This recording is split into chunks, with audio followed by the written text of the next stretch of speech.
Hello guys, welcome at KS informer.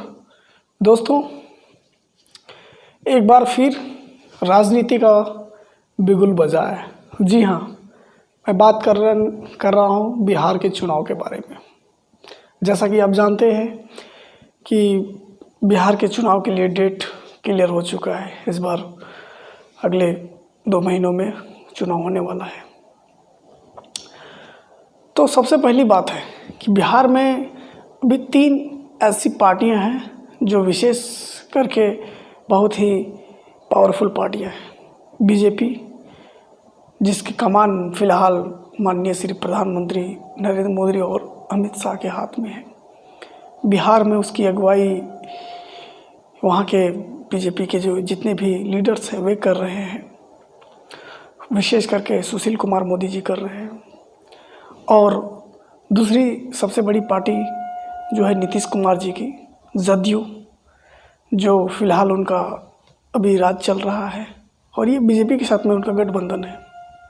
तीसरी जो सबसे बड़ी पार्टी है बिहार में वो है राजद, यानी श्री लालू प्रसाद यादव जी की पार्टी। दोस्तों, ये 3 पार्टियां हैं जो बिहार में चुनाव, ये इन्हीं तीनों पार्टियों में से कोई एक पार्टी जीतेगी या फिर कोई 2 पार्टी जो इनका जो अलायंस है अभी बीजेपी और नीतीश कुमार जी के बीच में, जदयू के बीच में जो अलायंस है, तो इस गठबंधन की हो सकता है ये दोनों फिर मिलकर चुनाव लड़ेंगे या क्या होगा ये कहा नहीं जा सकता फिलहाल। लेकिन इतना तय है कि जीत इन्हीं तीनों में से किसी एक पार्टी की होगी, क्योंकि और भी बहुत सारी पार्टियां हैं, छोटी मोटी पार्टियां हैं, लेकिन मुझे नहीं लगता कि वे लोग सरकार बना पाएंगे या उतने एक्टिव हैं फिलहाल। सीपीआई भी चुनाव लड़ेगी, सीपीआई-एमएल भी चुनाव लड़ेगी और भी बहुत सारी पार्टियां हैं। जीतन राम मांझी जिन्हें अपनी एक अलग पार्टी बनाई है, उनकी भी पार्टी है, लेकिन ऐसा लगता नहीं है कि वे सभी सीटों पे चुनाव लड़ेंगे। दोस्तों, मैं समाज से जुड़े, देश से जुड़े ही मुद्दे पे मैं बात करना पसंद करता हूँ। और मैं बिहार के चुनाव के बारे में क्यों बोल रहा हूँ, क्योंकि हमेशा कोई भी स्टेट हो भारत में, कोई ना कोई पार्टी चुनाव जीतती है, उसके बाद उसकी सरकार बनती है, योजनाएं, हजारों प्रकार की योजनाएं आती है, लेकिन डेवलपमेंट वही टाई फिश। आखिर ऐसा क्यों? आज यदि जदयू की सरकार बनती है, जो फिलहाल अभी उनकी सरकार है, तो मैं पूछता हूँ कि उन्होंने बिहार में कौन सा तीर मार दिया, कौन सा डेवलपमेंट बिहार में हुआ है? आज भी बिहार में गरीबी और भुखमरी वही हालत में है जो पहले थी। आज से 15 साल जो पहले स्थिति थी, आज भी वही स्थिति है, जबकि बेरोजगारी उससे भी ज़्यादा बढ़ी है, क्योंकि ये पॉपुलेशन हमारी बढ़ रही है पूरे भारत में। तो आज मैं बताना चाहूँगा नीतीश कुमार जी के बारे में कि लोग इनको मानते हैं कि ये बहुत अच्छे नेता हैं, काफ़ी ईमानदार है, लेकिन मैं ऐसा नहीं मानता हूँ। मेरे हिसाब से वह भी पूरी तरह से करप्टेड लीडर है। 2018 में जब जदयू और राजद का गठबंधन टूटा था, तो बीजेपी में री अलायंस हुआ था, पुनः गठबंधन जब हुआ, तो उस समय केंद्र सरकार ने बिहार सरकार को, यानी नीतीश कुमार जी के हाथ में 2 लाख करोड़ रुपए का चेक दिया बजट के रूप में। और वो 2 लाख करोड़ काफ़ी बड़ी रकम होती है। उस 2 लाख करोड़ का कभी किसी जनता ने हिसाब मांगा क्या, या नीतीश कुमार जी ने हिसाब दिया क्या कि उन्होंने 2 लाख करोड़ का किया क्या? सारे के सारे पैसे ख़त्म हो गए, खाकर हजम कर दिया, और डेवलपमेंट के नाम पे सिर्फ लूट हुई और इससे ज़्यादा कुछ नहीं। अब बात करता हूँ कि ये तो जो लूट हुई उसमें बीजेपी भी मिली हुई पूरी तरह से, क्योंकि बीजेपी की सरकार है वहाँ पे, बीजेपी और जदयू दोनों की सरकार है, तो दोनों पे आरोप लगेंगे कि यदि वे ये सारे जो टेंडर आए होंगे, चाहे जिस रूप में आए, और मिल कर सभी ने खाया होगा, उसमें बीजेपी के भी राजनेता होंगे, कार्यकर्ता होंगे, जदयू के राजनेता और कार्यकर्ता होंगे, सारे लोग मिलकर खाए होंगे। अब रही बात कि मैं राजद की बात करना चाहता हूँ।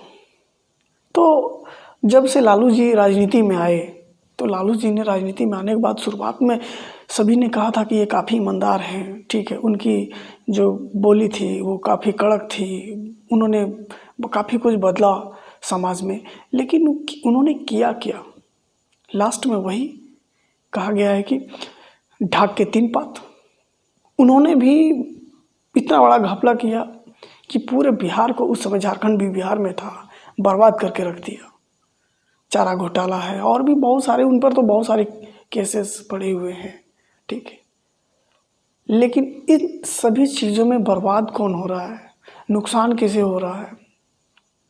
चाहे वो कोई भी पार्टी हो, कोई भी नेता हो, सारे लोग खुश तो रहते हैं, वे लोग ठीक अपना बैंक बैलेंस बनाते हैं, चाहे वो जैसे भी बनाए, लेकिन इसमें मरती है आम जनता। मेरा सवाल है कि बिहार के चुनाव में जीतेगा कौन? जाहिर सी बात है, आप कहेंगे कि जो जनता जदयू के समर्थक है वो कहेंगे जदयू जीतेगी, बीजेपी के समर्थक है वो बोलेंगे बीजेपी जीतेगी, राजद के समर्थक है वो कहेंगे राजद जीतेगी।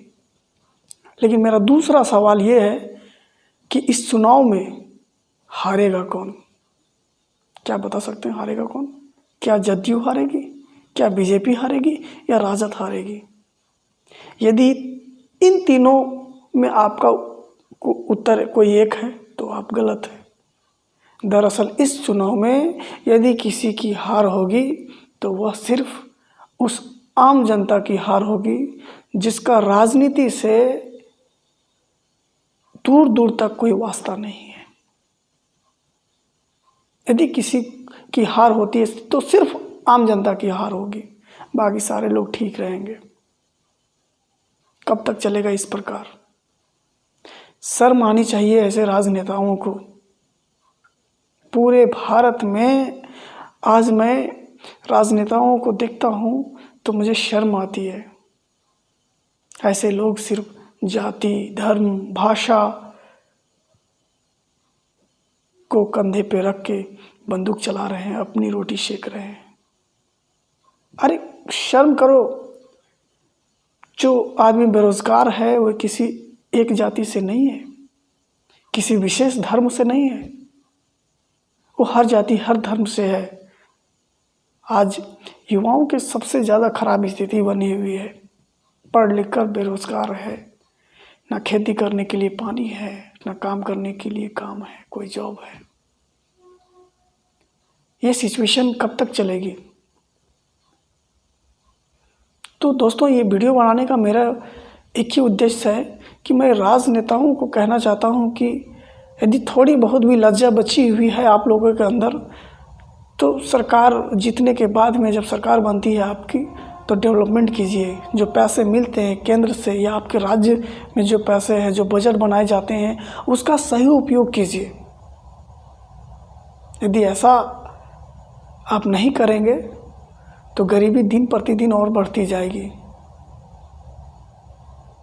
और ये मत सोचिए कि आम जनता चुप बैठेगी। आज मैं अकेला ऑनलाइन आपका विरोध कर रहा हूँ, खुलेआम तौर पे विरोध कर रहा हूँ। कल के डेट में आने वाले करोड़ों लोग विरोध करेंगे। उस समय आप पानी मांगोगे ना, कोई एक गिलास पानी नहीं देगा आपको। वोट देने की तो दूर की बात है। तो मैं उम्मीद करता हूँ दोस्तों कि आज का मेरा वीडियो आपको अच्छा लगे। That's all for today. Thank you. जय हिंद, जय भारत।